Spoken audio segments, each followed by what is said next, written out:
Alright? You alright? I don't know why I wanted to say that. You alright? Yeah, you alright? My London accent. How you doing? I'm sitting indoors in the shade. It's really hot outside, guys. Seriously, it's roasting. Can't even put my mascara on. Because you know why? Not because it'll run off. Because I went like that in the pot and it's all dry. I don't know what to do. Give me some tips if you know. Someone told me to put it in hot water, but it'll make it go a bit more, but I don't know. And I know you can put something in it. I don't know if it's baby oil or something to do with makeup remover. I don't know. Let me know in the comments. Give me your ideas so I can get my old lashes on, because I can't put it on because it's dried out. And I'm not one of those that buys loads of makeup and has loads of makeup. I just get what I need. And I've only got one mascara. I know I look like I've got all that, like loads of stuff, but I haven't. I just buy what I need and that's it. So, how you diddly doodling? Oh, just gone really chilly. It's really hot in here, so we might have an ancestor or an angel around me. Angels and ancestors, I'm getting energy. Come into my space. Protect me during the reading. In Jesus' name, amen. I've just done your reading, so I've still got the cards out. You know me, never prepared. So, angels, come in. It'd be nice to see you. I felt them around me earlier, but they didn't come into the message. They don't always. Sometimes they lead me to it. I've just had a bacon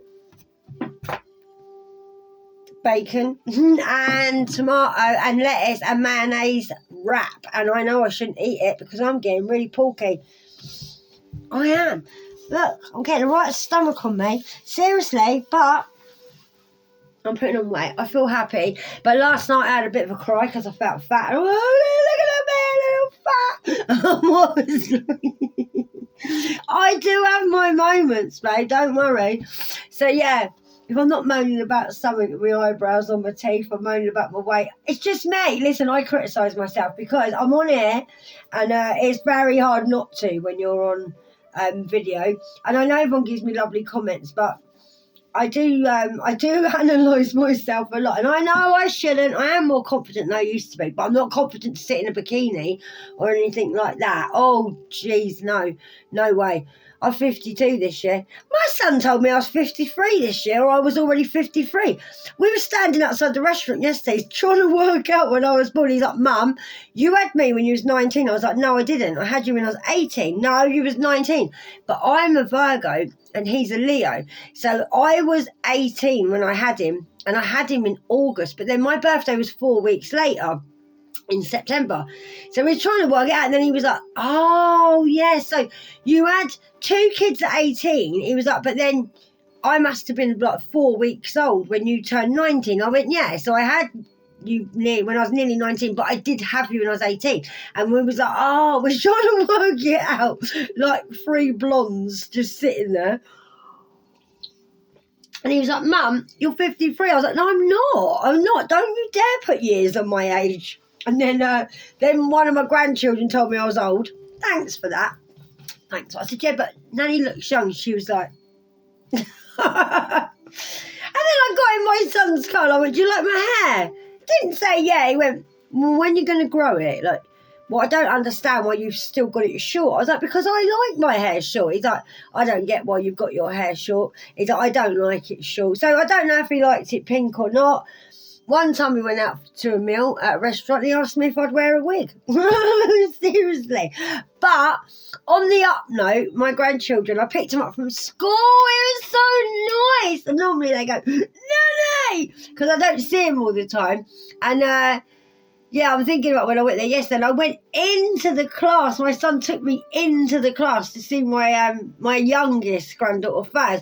And she got really embarrassed and she was looking at me. I said, oh, and my son was like, oh, Nanny's here and that. So I said hello to her, and then we had cuddles, and she was like, can I hold your hand? Then I picked up like the other 3. And yeah, it was really nice. And all 4 of them we got from school.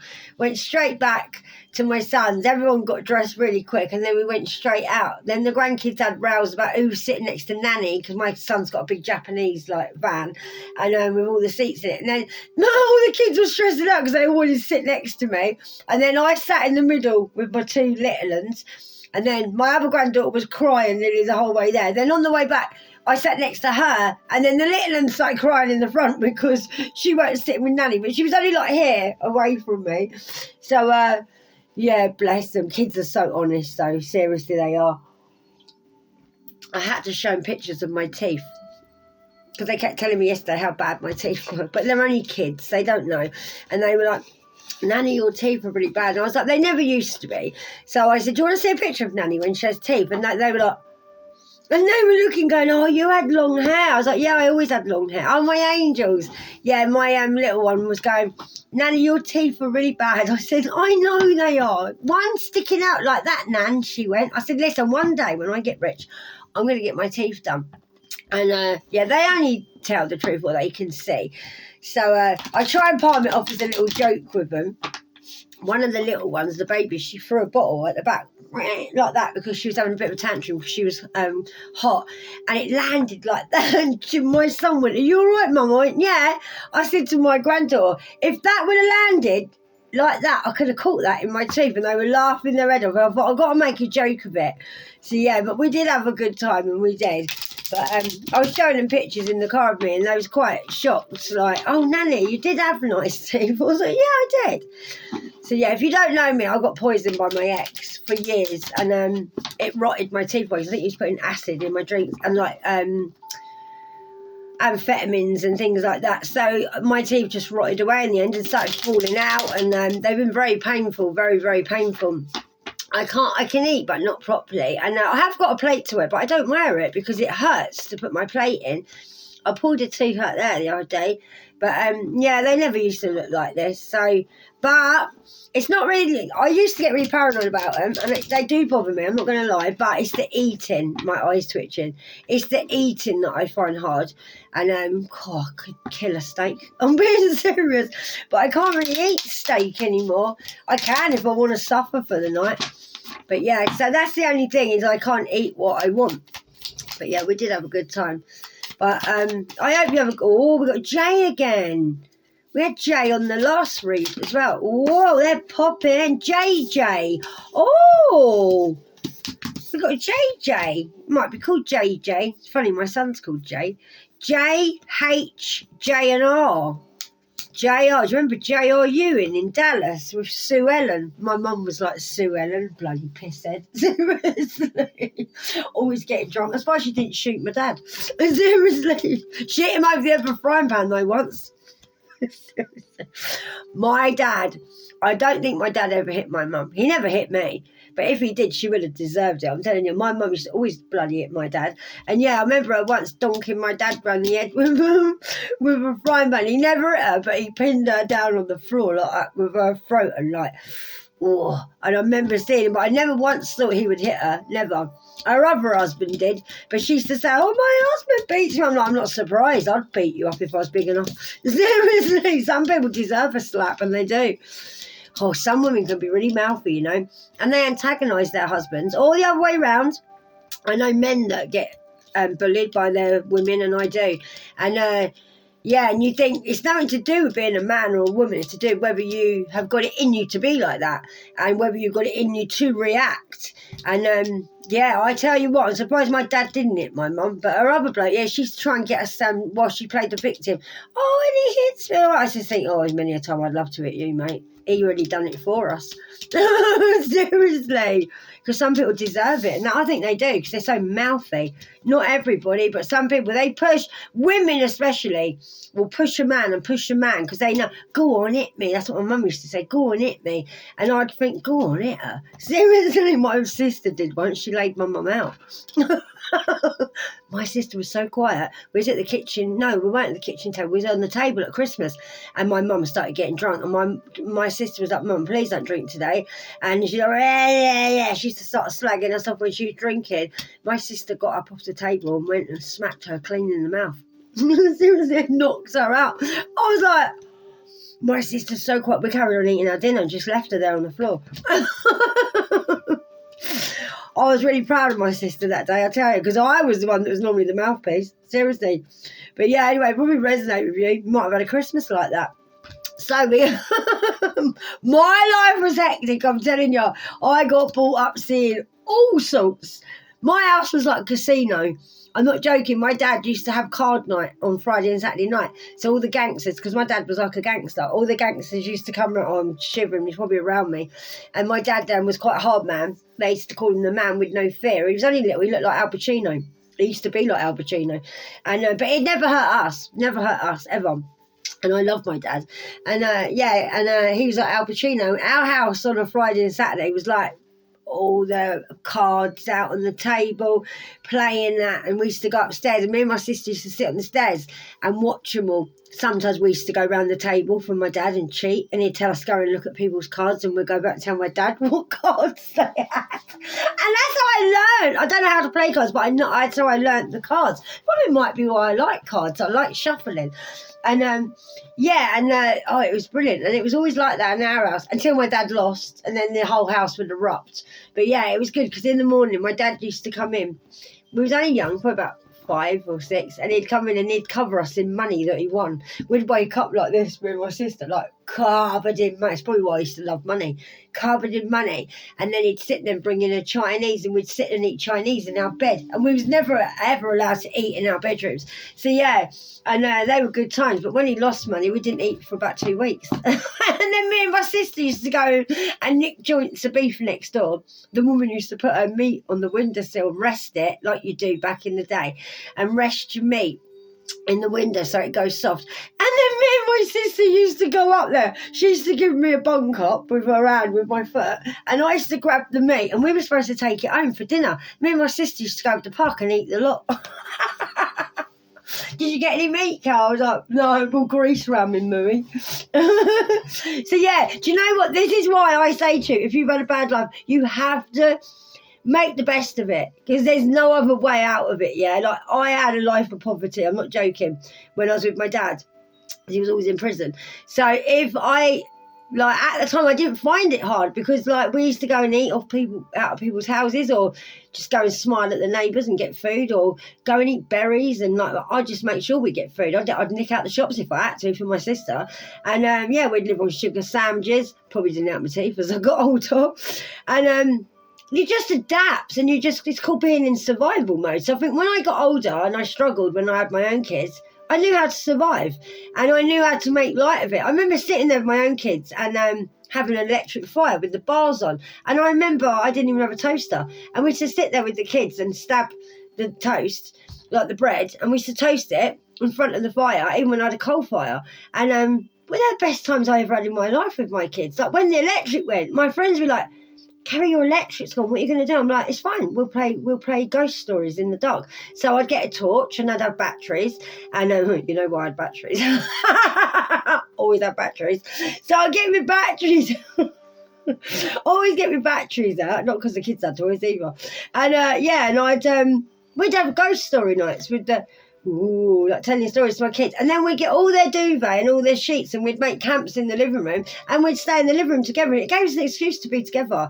And do you know what? They're the best times I ever had when I had nothing. When you've got everything, you run around like just in your own world, don't you? Living your life and not really appreciating your kids because you're always busy and you got money and you just chuck them money. And don't get me wrong, I've had money, and I have. But the best times I've ever had is when I've had no money. And I think that is why I can survive. And I think I could survive anywhere with nothing. And I would be one of them people that if you was with me and we was like end of the world, I would be the one that probably make all the jokes, and I'd be the one that would run around breaking in all the shops, getting all stuff, and I'd know how to make a fire, and I can move a fire as well. While it's still on the ground, I can move a fire. And I can do pretty much anything. And I can, because I know how to, because I've had to. But yeah, this might resonate with me, but I love telling you stories, because sometimes things just pop up in my head, what I'm supposed to say to you. So yeah, that might resonate. We all started that from JR, you in Dallas, and Sue Ellen. Your name might be Sue or Ellen. So JHJLR. Tell you what, I used to sit here and go, about my childhood. But as I've healed, I find it quite amusing how adaptable I was as a kid. Seriously. No, I'm being serious. I had the same dress on all week when I was younger. Didn't have no clothes. In my bedroom, I just literally had a hairbrush. Honestly, with my mum, I normally had a hairbrush and a black eye, and that was it. But when I was with my mum, she used to try and she bought us clothes, my mum did, but didn't give us no love. But my dad, didn't give us no love either, but he'd let us do what we wanted when we went out. He let us be more free, I think my dad did, like playing outside, but my mum kept us prisoner in the house just to keep her occupied when she weren't drunk. She always wanted us around when she weren't drunk, but then when she was drunk, she'd chuck us out. I was a latchkey kid. I was always on the doorstep. Never had a key because my mum was a control freak. So I'd sit and be waiting for my mum to come home till it was after dark. So I never did my homework. So I always got in trouble at school. And then obviously I'd have a hard time at school. Then I'd get a hard time at home because I'd had a hard time at school, and they'd rung my mum and disturbed her at work, and then she'd get drunk, and it just went on and on. So when I was at school, I used to mess around and just try and think. And they used to go to me, you think everything's funny, don't you? And I used to think, well, what else am I supposed to do? My life's so crap. What else can you do but laugh? And then as I got older, I lost my sense of humour. I lost my laughter. Went into like manic depressive state, and I never smiled since. And then as I've had my awakening, had another disaster, lost my teeth, lost everything, lost the love of my life, and then nearly lost my life. And now I can't stop laughing now about that. So maybe I work better in disasters. So if ever you're in a crisis, mate, just come to me. Because I will make light of it. I think it's just the way I am. Some things will never change. Don't you believe it? Right, let's get something crack-a-lack in here for you. What's your... I'm drawn to them, but I don't want to do them for some reason. I want to do you. What do I want to do you? No, I don't want to do them. Oh, yes, I do, but I'm being drawn to. The angels must be making me. So we'll have a bit of pink match my hair. A bit like candy. Oh, I know, it's so hot, darling, isn't it? Oh, I love it when you do that. He stretches, my big dog, and then he goes, and he shakes. He's really tired when he does that. They're so hot, the dogs are. I know, you're hot, aren't you? They've had their dinner. They wanted to eat my bacon sandwich. They were crying for it, going, oh. I love bacon, honestly. If you're a Muslim, you're probably going to hate me because you don't eat pork, but I love pork. And I love pigs as well, but I do. But I don't associate the pig with the bacon. I don't, because I love pigs. They're like dogs, but sorry, I can't give up bacon. I was a vegetarian for 2 years. I went vegan for a year. But, I do like my meat too much. And I know I shouldn't. I know someone will probably say something in the comments, but I'll only block you, so don't bother. Right, action. I stir up love and kindness with the power of action. Might be you, see, what you're like as well. Right, so you know your thoughts are positive and they're very powerful and they can make you very successful. So you're probably very good at manifesting. So you're listening to your heart now and you're turning all your... I told you, it always resonates what I say. All your trials you've been through in your life, you make them your opportunities. And you do. See, whatever I say resonates. Because it does, because I'm a collective like you. So you stir up love and kindness with the way you act. And I think loving people and being kind is what gives you power. And you like that about yourself. I love that. So your positive thinking and the way you think about things, the way you... I feel that's the way you create things. Like, you can really get things moving the way you think. If you think, I need a car, like, I want a car, I'm going to have a car, you get a bloody car. I feel like you're like that. Like, I want that job and I deserve that job, so I'm going to go and get that job and you will get that bloody job. And you really are like that. I feel like you are. And you probably get things because you are very loving. I feel a lot of people probably do love you. They do find you kind. But they know also that don't take your kindness for weakness, that you're very powerful. And that you probably are a very active person as well. I love that. So you're very positive. You could be very successful in life. But you've had a lot of trials in your life and you've turned them in. You're right, darling. All right, sweetie. Come here. Come here. Come here. It's all right. It's all right. Come here. She's getting like this because she's getting older, my dog. She is. She keeps on at night with her breathing. But the vet said she's fine. They said her heart's really good. Her lungs are really good. Do you want to come and sit with me? Do you want to come up? Come on then. Come on. I can manage with you up here. Come on. No. You can come up if you want, darling. I'll always stop the reading for her. It's all right. It's okay. Go and have a drink of water, okay? Yeah, you get a bit choky, didn't you? Getting a bit choky. I know, you're getting very old. It's scaring me a lot, Gypsy, how old you're looking lately. I love this dog so much. But yeah, that's what I feel like for you, and I do. Alright, do you want to get on my lap? You are welcome to. Come on then. You're welcome to come. She's swallowing quite a lot, like real swallowing. But yeah, my vet said she's fine. It's just age, but probably doesn't help that you're always eating cat shit, Gypsy. She eats it so much, it's disgusting. Carmy, don't you be sick on my bed. Well, don't look at me like that. Don't you be sick on my bed. Look at that face. Look, what are you doing on my clean bedding? I know, darling. Lay down and go on. You're right. Lay down. That's it. That's it. You're getting camera shy. You're getting camera shy. Look at that old face. Look. I've had this girl since she was a puppy. You're right. Yeah, I know. Have a little slot. Sorry about that, guys. So, we're not getting anywhere with this, are we? It's about stories and my dogs. Well, that's why it's laid up there. Isn't it, babes?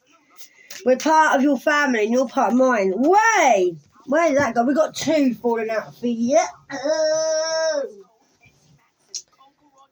Right, so you're accepting now that you're quite calm. This came up in another reading for you. So you're accepting now that you're being calm is what's ruling your life. So, now, are you okay, Gypsy? It's all right. Yeah, so being calm now is what's ruling you. So your love for yourself now is allowing harmony to settle in your being. So you're listening to yourself now, you're honouring yourself, and you're striving to fulfill the needs of your soul. I really do like that. So it's all about you, as in I. That's lovely. So we've got acceptance. So you're open to life now. So you're going to be living now. You're trying to figure out what the universe is trying to teach you. That's what you're doing. You're trying to figure out, like, to go with your intuition. What am I supposed to be doing on my path? Like, where am I going in my life? And you know you're free to move forward, and you are. You're free to move forward now into the light, onto your path. Accept yourself who you are. Know that you're a lot calmer. Know that you're allowed to love yourself. Loving yourself's making you feel more settled in yourself as a being, and that's what's helping you manifest things. And now you're very powerful, and you know now you can take actions. You're working out your thoughts now and thinking, okay, I can turn this into a positive. And now I'm turning all my badness, all my past, all the crap in my life, I'm now turning it into making myself have these opportunities. And that is amazing. And it's nice because it's like it's saying, I have acceptance that I can take action on yourself. I love that. That's beautiful. Really do like that. And I'm tingling all over, and I am. Right, so let's see what else we got for you. I love you guys, and I do. Confidence. Yeah, you're trusting in your self. You know that your knowledge is very powerful. And you know that you've got a lot of guides around you that show you a lot of love. Now, you could have a lot of God's powerful knowledge and great love in your heart that guides you and helps you make your choices in your life. Your faith is very strong. You're very faithful to yourself. That's why. Your faith helps you be faithful to you. And then you can be faithful to other people. Maybe you share your faith with other people as well. You're doing everything in God's will, and that's lovely. Even if you don't even know that you are, because you're favoured by God. I love that. So you are accepting now who you are, what you're capable of, taking action, having confidence, and God's with you, and you're trusting in that. You're just trusting now in life. It says, my trust in life is self-evidence. People know you're trusting life. You're just trusting the process, I think, what you're doing in moving forward. Because you're doing in the healing. Right, so God has brought you here to be in this state of healing yourself within. That's beautiful. So when you found yourself at a weak place, you turned that into strength. So you turned your weakness into strength. So you point out your thoughts now to the light, and then the darkness that you was in transformed everything into light, which gave you courage.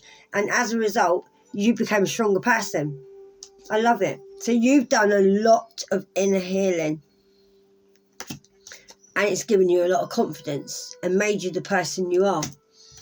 Well done you. It's not easy healing. It's not. It's blooming hard.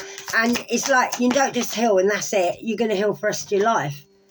Energetic action. So you might be feeling like you've got more energy now. So you're focusing now on what you're doing is the right thing to do for you right now, okay? So for what you can't change, you're just choosing to let go and trust that God will change it for you. And I really do love that. So you're going to take action now because you know you've got God behind you and he's giving you confidence. You're healing your inner child and your inner whatever being that you want it, whatever you believe in, and you're accepting that it's all about you and that you can do this. And you're just full of love. Oh, we flipped there because you've got peace of mind now.